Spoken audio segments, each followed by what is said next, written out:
Hey guys, thanks for clicking on the video. My name is James Caldwell, speaking for SpillItBoy.com.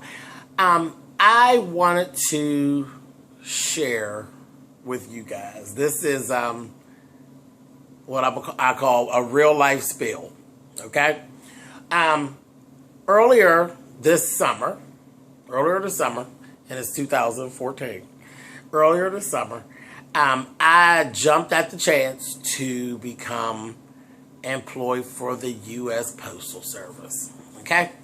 So at the time, you guys know I wear a lot of different hats. I do a lot of different things. I have a lot of, my skill set is kind of crazy. It's all over the place. But anyway, so I was working at the school, and I'm real happy working at the school because I love the kids and all that. But I was really excited to do something else. I've been sitting behind a desk, answering a phone and carrying on for so many years. I was so excited to do something new. So, and what we're going to call this is Memoirs of a Mailman. Okay?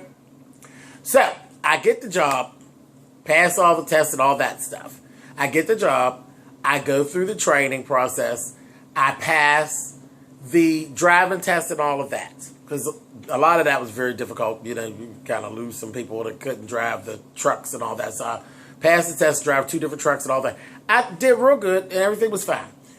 So, now, I'm not the most physically fit person. That's not who I am. I ain't never even claimed to be that person. But I said, I'm not no fat, lazy bitch.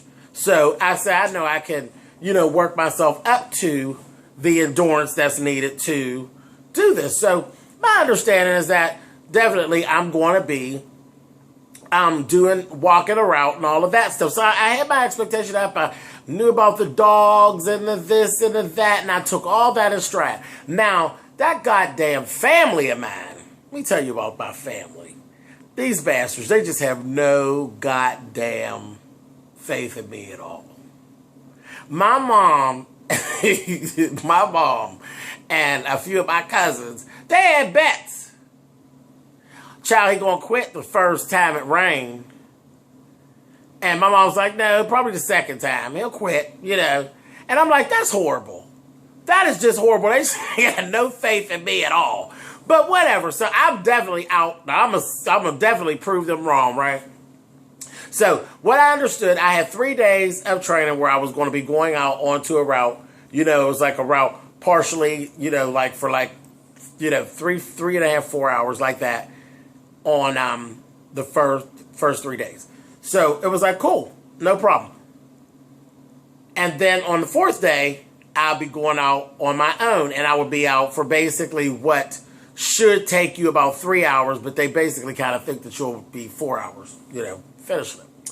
Well, let me explain to you. This is not the fuck what happened, okay? On my first day of training when I'm going to go out, and I had the best trainer to follow. This guy, he was just absolutely the best. He really was. He was really, really nice, very patient. He really was. He'd been carrying mail. He's an older gentleman. He has to be, I'm 42. This gentleman had to be in his late 50s, like mid to late 50s. I'd give him probably maybe 56 or so. Been delivering mail for 27 years. I'm like, all right, cool. So I know he knows what he's doing, so I'm paying attention. Because the mail is it's a lot more involved than you actually know until you actually start doing it. To know when to scan, when not to scan, what has to be signed, what doesn't have to be signed. It's not as easy as just going up to the box and dropping the damn mail in and moving on. Find the mailbox. Do that. That's the first thing. Mailboxes are all over the place. I'm just done. There were mailboxes that are literally located fucking behind the house. What good is the mailbox being behind the house? And who even thought to put the motherfucker behind the house?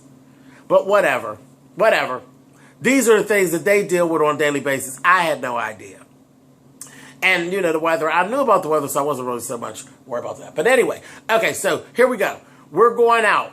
Now, the route that I went on was basically, it's a route where you walk You go to the little green mailboxes, and there's mail in there because there's somebody in a truck who has already been there, and they drop the mail. You get it, and you move. And all he said, my trader, he says, you just follow the mail. And he was right. You follow the mail. You get the mail. It's already in the box for you. It's already been sorted.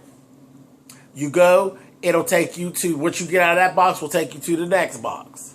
What you get out of that box will take you to the next box. And you do all that. You drove your own car. You do all that until you get all the way back to your car.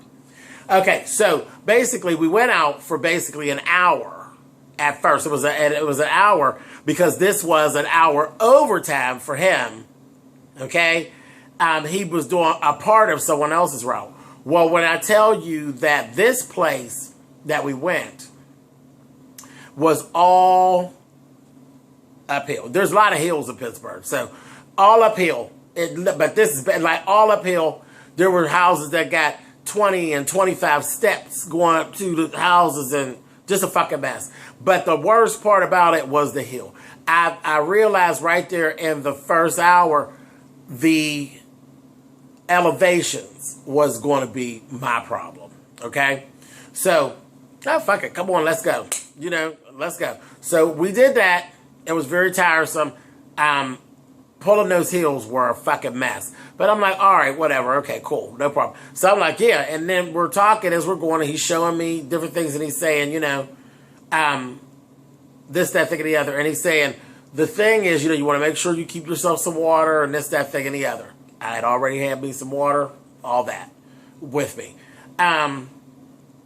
The thing was just up and down them damn hills. And I mean, he could do it. He was he's like, oh yeah, this is one of the steepest ones you're going to do today. So I'm thinking, and he was the biggest thing he kept saying, your day goes by so fast. And I was like, yeah, because that hour flew by. The hour flew by. And I'm like, oh, okay, cool. So I'm thinking, well, I ain't really got but another possibly 3 hours to go. You know, so I'm like, okay, cool. So we leave there.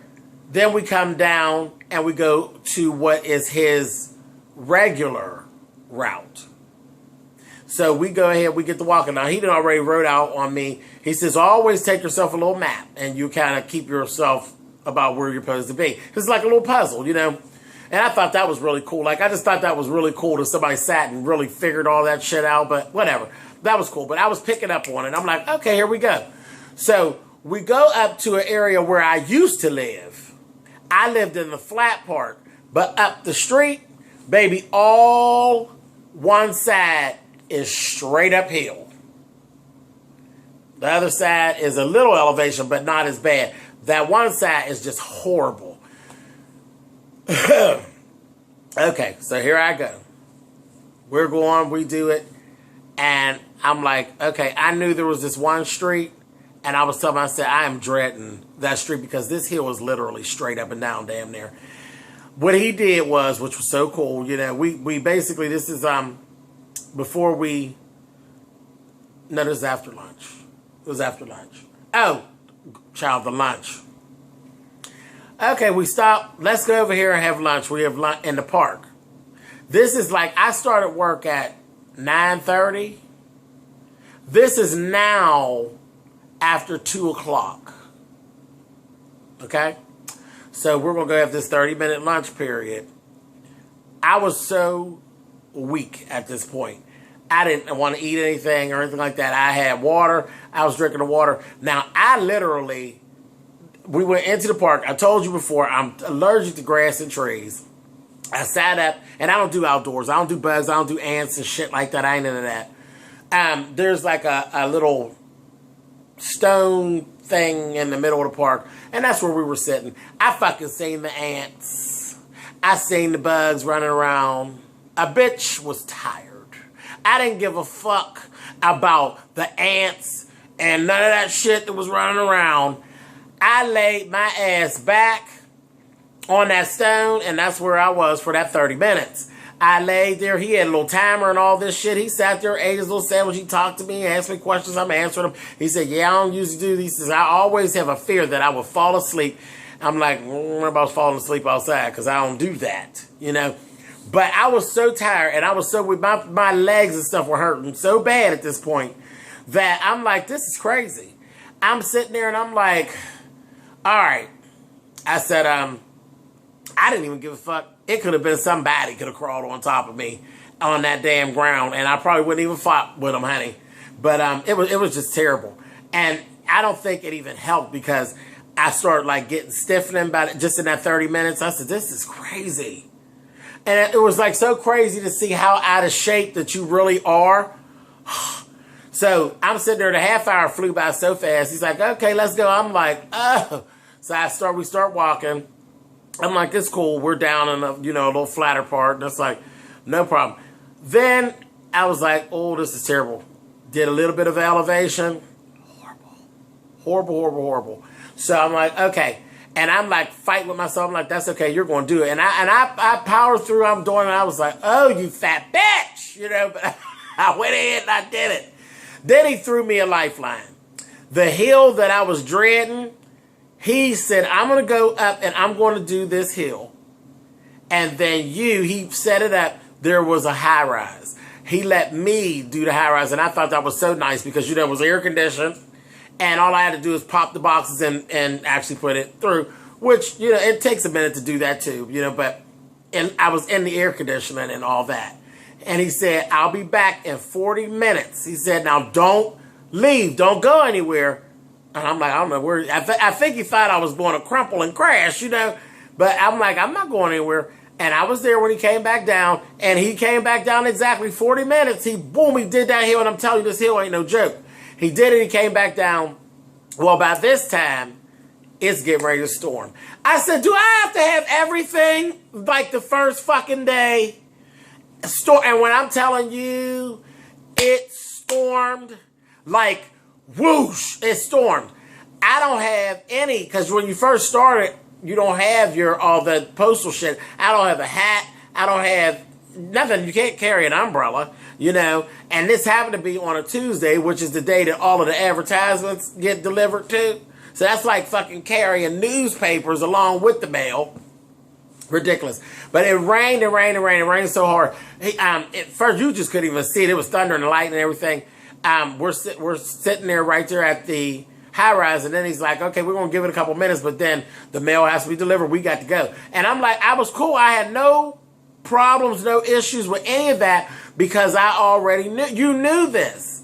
About the rain and the snow and the sleet. You know that. That's serious. The mail has to be delivered. That's it. So I'm like, cool, no problem. We go out in this rain. It was, the rain didn't even bother me. So, poo on my family and their bullshit. That rain didn't bother me. I was actually so happy because my body was so hot. That the rain, literally, that cold rain felt so goddamn good. I ain't never thought I would want to be outside in the rain. That rain felt so wonderful and actually gave me the energy I needed to continue on because we went on from that point for basically another 2.5 hours. And we're delivering, we're going. And I'm like, okay, cool. So that was that. And then we went on back to the post office and all that. So I literally, on my first day where I was really expecting 3.5 hours, 4 hours tops of actually being in the field, I left my house and I went there. I reported at 9:30. I didn't get off until 6. I had a 30-minute lunch and it was about 30 minutes before we actually went out, the first time.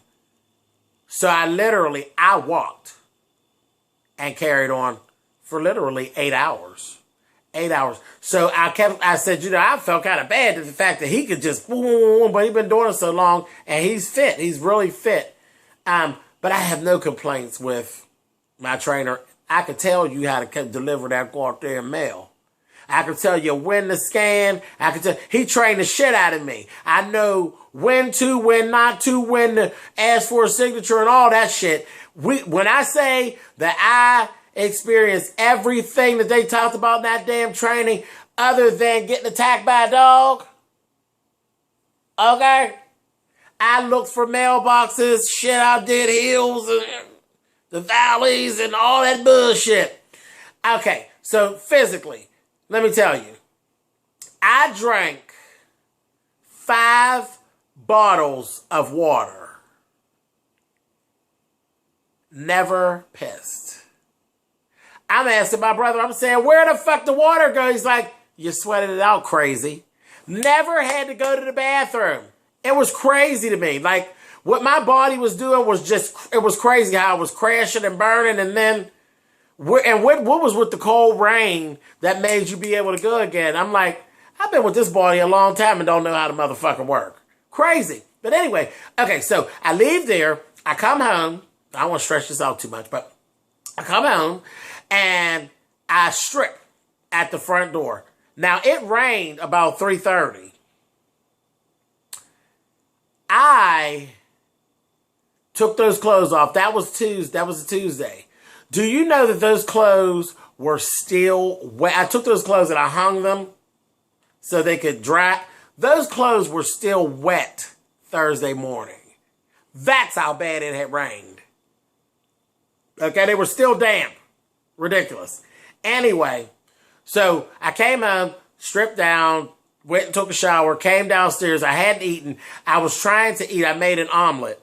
I couldn't even eat the half of the omelet, and trust me, I ain't no issue eating. I kept gagging. I was like, this is crazy. I sat there for a little bit. By 9:30, I said, this is it. I'm going to bed. I'm literally going to bed. My mother had my baby and all that. I said, I'm going to bed.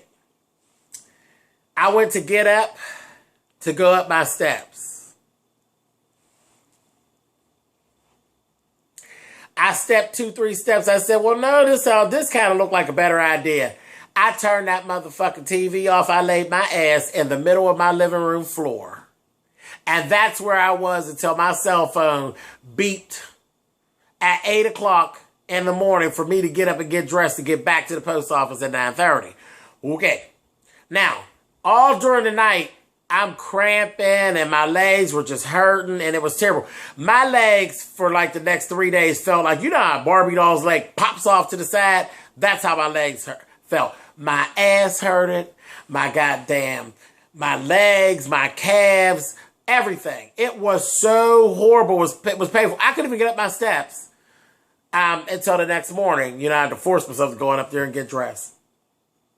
I went in the next day and I just was honest with them. And I told her, I can't do this. I cannot do this. I had to let it go. Because the thing is, they basically expect you to, whatever you've done, they expect you to be able to perfect it in the next day or two, be able to do it maybe 30 minutes or an hour faster than what you had done before. Shit, I couldn't even do it again, period. So I say all that to say this. I was honest with myself. I was honest with the United States government. Ain't no need for you to throw money at me and have to fire me because I know that physically I could not keep up to what they wanted. So I quit. And I'm like, child, go find me another office job quick, fast, and in a hurry. That ain't no problem. Never have been. But it was just funny. And I just wanted to share that. You don't know what the fucking mailman goes through. You really don't. And I have a mail woman. She's a pretty little thing. She's tall and she's real sharp. And she be pumping. She be doing it, making it happen. And I had actually stopped her that next day. And I asked her, I said, hey, would you like something to drink? You know what I mean? And she kind of looked at me strange. And I'm like, no. I just quit the post office. I try to do what you do. And I can't do what you do. And I said, I have water in here. I have, soda, whatever. And I offer, if you're home, when your mailman comes, don't feel, don't have your ass on your shoulder. If you got a bottle of water, offer them a bottle of water or something. You don't know what those mail carriers go through until you've actually been through it yourself. So, all right, guys, that was it. It was funny. It was funny, and I found out a lot about myself. I don't feel bad about myself, though, because honest to goodness, I think I could, if I get challenged to a nice little workout, I could go do a little workout with somebody because honest to goodness, if I was actually going to work out, would I be working out for 8 hours straight? No, I wouldn't. I'd be working out for like, what, 2 hours or something like that. And my ass was out there for like 8 hours. So, whatever. But I don't feel bad. But it was such an eye-opening experience that I did want to share that with you guys. Again, Memoirs of a Mailman, honey. A mess. Or mail carrier. Mail carrier. Because there's male women and there's male men. Definitely. Like I said, if you guys are home and the mailman comes through, throw them something to drink or give them a sandwich or offer them something. Even if they don't accept, offer them something, because there's a hard goddamn job they do that keeps us where we need to be in our personal lives. So on that, you guys can thumbs up or thumbs down the video. I love talking to you guys. Leave comments. Let me know what you're thinking. I know you're all going to laugh at me. And that's good. That's cool. I'm okay with it. So, and you can follow me at Spill It Boy. I'll talk to you guys soon. Later. Bye-bye.